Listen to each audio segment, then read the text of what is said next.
नमस्कार दोस्तों, और फिर से स्वागत है आपका।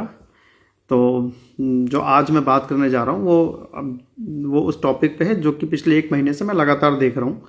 कितने सारे पेशेंट्स मेरे पास आ रहे हैं हार्ट अटैक के या स्ट्रोक के, ब्रेन हेमरेज हो गया है और पैरालिसिस, जिसको नॉर्मल भाषा में हम लोग लकवा मार जाना कहते हैं, हार्ट अटैक, दिल की बीमारी के मरीज़ आ रहे हैं। तो ये क्यों आ रहे हैं? ये कारण क्या है कि एकदम से इतनी मरीजों की संख्या बढ़ गई है? तो उसका कारण बहुत कॉमन है। मेरे पास मरीज़ आते हैं जो ब्लड प्रेशर के, शुगर के, अमूमन पूछते हैं, डॉक्टर साहब अब तो ठीक चल रहा है बीपी मेरा, तो दवाई बंद कर देता हूँ मैं। या कई बार बंद करके ही आते हैं, जिनकी दवाई ऑलरेडी बंद हो रही होती है और वो बेहोशी की अवस्था में आते हैं मेरे पास। क्यों? क्योंकि उनका बीपी बढ़ गया, बहुत शूट कर गया। और बीपी की दवाई पूछा तो घर वाले बताते कि नहीं सर, वो तो दवाई इनकी बंद चल रही थी, बीपी ठीक था पिछले 2 महीने से। तो उसका नतीजा क्या हुआ कि स्ट्रोक पड़ गया, हार्ट अटैक हो गया। तो यही है आज का टॉपिक। और क्या हमें बीपी, शुगर, थायराइड की दवाई एब्रप्टली बिना डॉक्टर से पूछे बंद कर देनी चाहिए? तो मेरा स्पष्ट क्लियर कट जवाब है नहीं, नहीं और नहीं, नो, नेवर। कभी भी आपको बीपी की, शुगर की और थायराइड की दवाई एब्रप्टली अपने डॉक्टर की सलाह के बिना बंद नहीं करनी चाहिए। अब आप लोग पूछेंगे क्यों नहीं बंद करनी चाहिए डॉक्टर साहब? जब बीपी ठीक चल रहा है, शुगर ठीक चल रहा है, तो हम लोगों ने बंद कर दी। तो आप लोगों को ये बात समझनी पड़ेगी कि बीपी, शुगर ऐसी बीमारियां हैं जो ऑनगोइंग बीमारियां हैं, जो चलेंगी, क्रोनिक डिजीजेस हैं, ख़त्म नहीं होती हैं। ये जो भी लोग बताते हैं कि ख़त्म हो गई, वो ठीक हो गया sugar, they all are wrong. So please मेरी रिक्वेस्ट है कि ऐसे दवाई मत बंद करिए। अब आप लोग कहेंगे कि क्यों नहीं बंद करें? तो सही है, तो बंद कर देते हैं।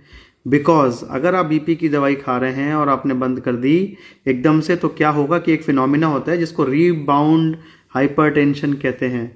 बीपी की डेंजरस स्पाइक्स आती हैं। एक बार आपने दवाई खाते खाते एकदम से बंद कर दी, तो ये स्पाइक जो आएगा ये आपको बहुत नुकसान पहुंचाएगा, रिबाउंड हाइपरटेंशन हो जाएगा ये। तो प्लीज़ इसको समझने की कोशिश करिए। और ये जब बीपी एकदम से राइज करता है, शार्प राइज करता है एकदम से, तो ये आपको इस टाइप की बीमारियां दे के जाता है, जैसे हार्ट अटैक, स्ट्रोक, ये सारी बीमारियां होती हैं।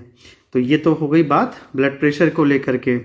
अब दूसरी जो कुछ और छोटी मोटी दिक्कतें होती हैं वो भी समझ लीजिए कि क्या हो सकता है अगर आप दवाई बंद कर देंगे। जैसे कि आपको बीपी की दवाई बंद करेंगे तो कभी कभी क्या होता है कि हेडेक होने लगता है, सिर भारी रहेगा आपका, चक्कर, घुमनी सी आती रहेगी, छाती में दर्द महसूस होगा। तो ये सारी दिक्कतें भी होती हैं। अब शुगर की भी दवाई आप मान लीजिए खा रहे हैं और आपने बंद कर दी, तो क्या होगा उससे? शुगर तो ठीक हुआ नहीं है, शुगर आपका स्पाइक कर जाएगा, शुगर अनकंट्रोल हो जाएगा। बिल्कुल जो कंट्रोल चल रहा था वो अनकंट्रोल की तरफ चला जाएगा, क्योंकि दवाई आपने बंद कर दी है। और उससे क्या होगा कि एंड ऑर्गन डैमेज हो जाएगा। जो आपके ऑर्गन्स हैं, जैसे किडनी है, आइज़ हैं और हार्ट है, नसें हैं, जिसको हम लोग न्यूरोपैथी कहते हैं, डायबिटिक न्यूरोपैथी, जब वो डैमेज होती हैं तो इन सब पे असर आ जाएगा आपका। कभी एकदम से आंखों की रोशनी चली जा सकती है, नस फट सकती है बीपी के बढ़े होने से आँख की, या ब्लीडिंग हो सकती है, रेटिना डिटैच हो सकता है, आंखों की रोशनी भी जा सकती है। तो ये सारी चीज़ें हो सकती हैं अगर आप ये सब दवाइयाँ बंद कर देंगे तो इसलिए लॉन्ग टर्म डैमेज से अगर बचना है तो ये काम नहीं करना है। अब करना क्या है वो समझ लीजिए आप लोग। अगर मैं आपको अपने कॉमन भाषा में समझाऊं तो अपने डॉक्टर से बात करिए, जो आपके चिकित्सक हैं, जिनसे आप दवाई ले रहे हैं, जो आपके फैमिली डॉक्टर हैं। कभी भी कोई डिसीजन उनसे पूछे बिना बिल्कुल नहीं लीजिए। अगर आपके डॉक्टर को ये लगता है कि नहीं, अब इनका बीपी पिछले 6 महीने से 115, 118, 120 चल रहा है, ऊपर का, नीचे का 80, 76, 70 चल रहा है, HbA1c लगातार 6.5 से नीचे चल रही है, कोई कॉम्प्लिकेशंस नहीं हो रहे हैं, तो डॉक्टर आपका जो है वो आपकी दवाई को धीमे धीमे करके टेपर ऑफ कर सकता है, कम कर सकता है।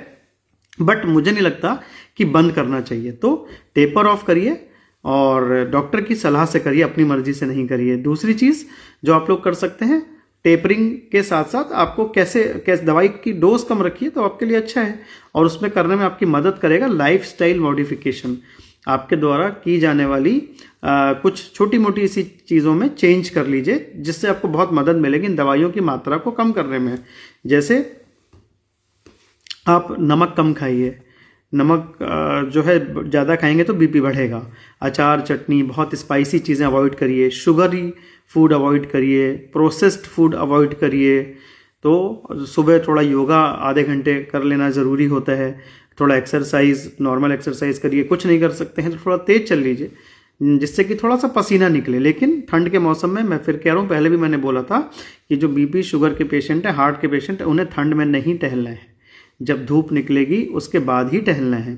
तो अपने खाने में थोड़ा चेंज ला के, अपने बॉडी को थोड़ा सा एक्सरसाइज करा के, और जो भी लाइफस्टाइल चेंजेस और हो सकते हैं छोटे मोटे, उनको करके आप बीपी और शुगर की दवाइयों को कंट्रोल कर सकते हैं, उनकी मात्रा बहुत कम कर सकते हैं। बट अगेन मैं कहूँगा, बंद नहीं करनी है। ये बहुत बड़ी गलती है जो आप लोग करते हैं, और हम लोग ऐसे केसेस अमूमन रोज़ आ रहे हैं हार्ट अटैक के, जैसे मैंने बताया, ब्रेन हेमरेज के, वो सिर्फ इसलिए क्योंकि बीपी की दवाई बंद कर दी, या उन्हें पता ही नहीं था और कि उनको बीपी है, और वो बीपी स्ट्रोक लेके आ गए क्योंकि बीपी बहुत बढ़ा हुआ था। तो बस मेरी यही विनती है आप लोगों से कि ठंड बहुत पड़ रही है तो टाइम से दवाई खाएं, खाने की मात्रा को नियंत्रित करें, एक्सरसाइज करें, व्यायाम करें, थोड़ा थोड़ा, जितना बॉडी आपकी अलाउ करे उतना। तो बस इसी के साथ ही आज के लिए विदा लेता हूँ। अगली बार फिर मिलेंगे किसी और टॉपिक को लेकर के। धन्यवाद। जय हिंद, जय भारत।